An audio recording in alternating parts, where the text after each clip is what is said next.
If trouble comes in threes, then what'll be the next global market to melt down after the US and Europe? Some are looking nervously at China. China has been nothing short of a financial miracle. In just 30 years, this state-controlled economy became the world's second largest, deftly managed by government policies and decrees. One sector the authorities concentrated on was real estate and construction. But that may have created the largest housing bubble in human history. If you go to China, it's easy to see why there's all the talk of a bubble. We discovered that the most populated nation on earth is building houses, districts, and cities with no one in them. The story will continue in a moment.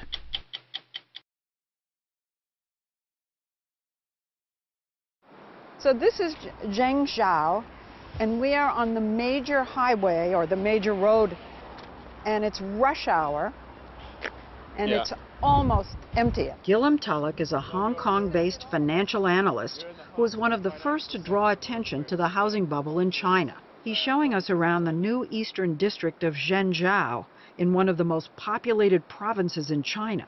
Not that you'd know it. We found what they call a ghost city of new towers with no residents, desolate condos, and vacant subdivisions, uninhabited for miles and miles and miles and miles of empty apartments. Why are they empty? I've heard that they have actually been sold. They've all been sold. They've all been sold. Absolutely. They're owned. Owned by people in China's emerging middle class who now have enough money to invest, but few ways to do it. They're not allowed to invest abroad. Banks offer paltry returns, and the stock market is a roller coaster. But 15 years ago, the government changed its policy and allowed people to buy their own homes, and the floodgates opened. So what they do is they invest in property because property prices have always gone up by more than inflation. And they believe it'll always go up. Yeah, just like they believed in the US. Actually, property values have doubled, tripled, and more. So people in the middle class have sunk every last penny into buying 5, even 10 apartments, fueling a building bonanza unprecedented in human history. No nation has ever built so much, so fast. How important is real estate to the Chinese economy? Is it central? Yes, it's the main driver of growth and has been for the last few years. Some estimates have it as high as 20 or 30% of the whole economy. But they're not just building housing. They're building cities. Yes, that's right. Giant cities being built with people not coming to live here. Yes, I think they're building somewhere between 12 and 24 new cities every single year. Unlike our market-driven economy, in China, it's the government that has spent some $2 trillion to get these cities built as a way of keeping the economy growing. The assumption is if you build it, they'll come. But no one's coming. This is really completely, totally empty, and it goes up. Gilliam took us to this shopping mall that's been standing vacant for 3 years. Can I find this all over China? Yes, you can. They've simply built too much infrastructure too quickly. But I see KFC behind you. Yep. I see Starbucks over there. I see some other very recognizable American franchises coming in here. Yep. At least does that mean they have faith that this is going to ignite? No, these are all fake signs. This is to give potential buyers the impression of what it might look like if they moved in. They're not real. So KFC didn't buy this space or rent this space? No, they haven't. Starbucks? No. They just put the sign up? That's right. It's all make-believe, non-existent supply for non-existent demand. Look at that. Swarovski, Piaget. They're hoping for high-end, too. H&M, Zara.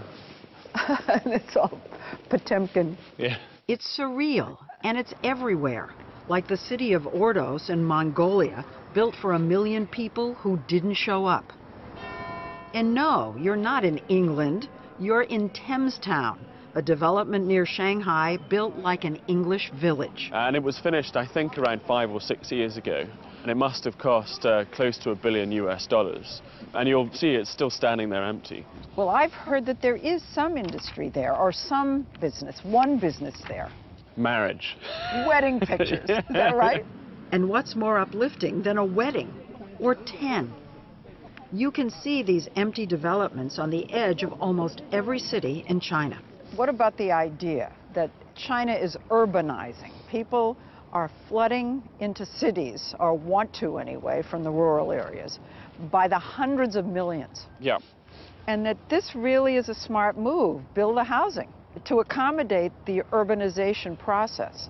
Well, so people are being moved into the cities, but that doesn't necessarily mean that they can afford these apartments, which, cost $100,000 or whatever. I mean, these are poor people moving into the cities, so they're building the wrong sort of apartments. And what's worse, to build all these massive cities, they've had to tear down what was there before, clearing rice fields and displacing, by some counts, tens of millions of villagers. On the edge of Zhangzhou, Gilliam and I came upon a strange sight. I'm just watching what they're doing. Do you have any idea? I think they're trying to recycle the bricks. These villagers are salvaging what's left of their homes, bulldozed to make room for more empty condos, already encroaching in the distance.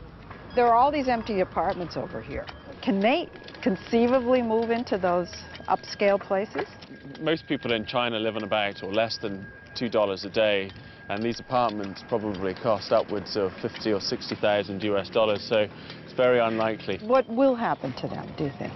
They'll be forced to relocate somewhere. I have no idea where they'll go. These are the immediate casualties of the building boom. And there's another problem. Analysts warn that all this building has created a bubble that could burst.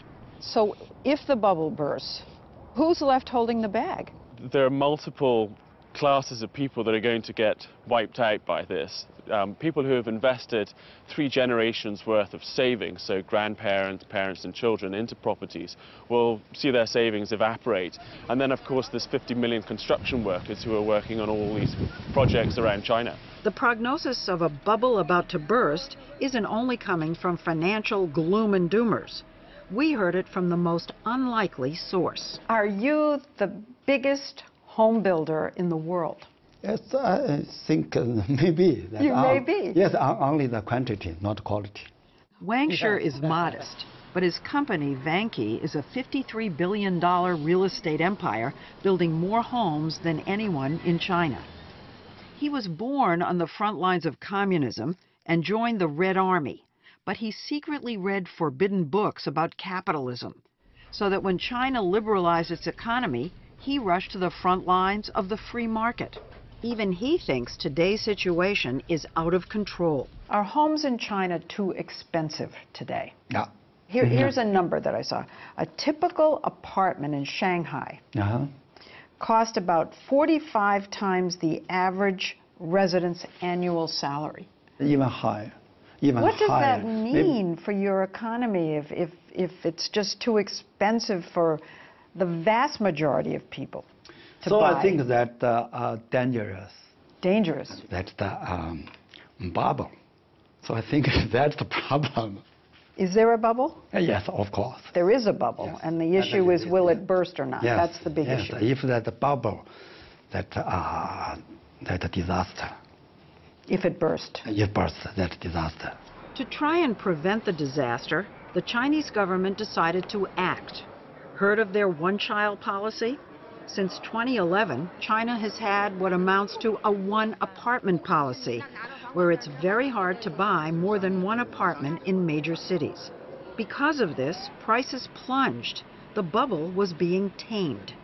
And yet, the taming was creating all kinds of unintended consequences. Are many developers in debt? So, yes. And are many stopping development in the middle of projects because they don't have the money to go forward? Yeah, that's a problem. Yeah? That's a huge problem. A problem because the slowing down of construction led to a downturn in the overall economy. Unfinished projects dot China, and not just apartment buildings. Look at this.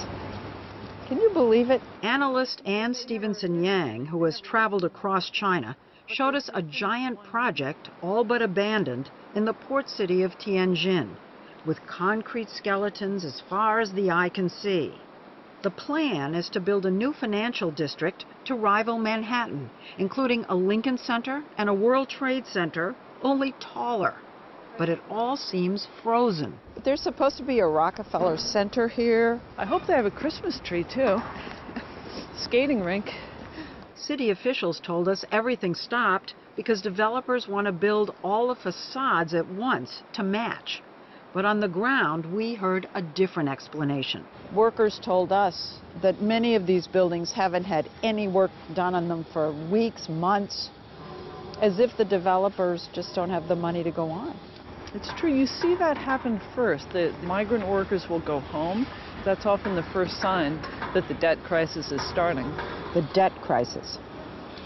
When you stop paying your bills, then everything stops. It could become a debt crisis because of the huge loans most of the developers took out. If they can't repay them, the whole economy will seize up. The government's great fear is that all this could lead to social unrest, and that's not hypothetical. Last year, when home prices fell, it infuriated all those owners of multiple dwellings who watched the value of their nest eggs plummet. And there's already been some demonstrations Yes. over real estate Yes. around the country. Yeah. Have you had demonstrations against your showrooms anywhere? Your company? Often. So often, Wang Shi shudders to think what would happen if the bubble actually burst. If that bubble breaking, that maybe, who knows what will happen? Maybe that, maybe I answer, maybe next Arabic Spring. Arabic Maybe, Spring. yeah. You mean people coming out and demonstrating? Mm-hmm. A lot of economists say that it's too big for even this government to control. Uh-huh. I believe the top leaders have the enough smart to deal with that. You think you're praying they do. You're going like that. But that's uncertain. Meanwhile, people who can afford it are still buying as much real estate as they can. They're even finding ways around the one-apartment restriction in big cities. Can't buy in Beijing? Just cross the city line and the boom is in full swing. Flyers advertising new projects, potential buyers crowding buses to see new construction, and new owners line up to register their new apartments. Like us in our bubble, they just don't believe the good times will ever end. Go to 60minutesovertime.com to hear what one of the richest women in China has to say about criticizing her government. Sponsored by Viagra.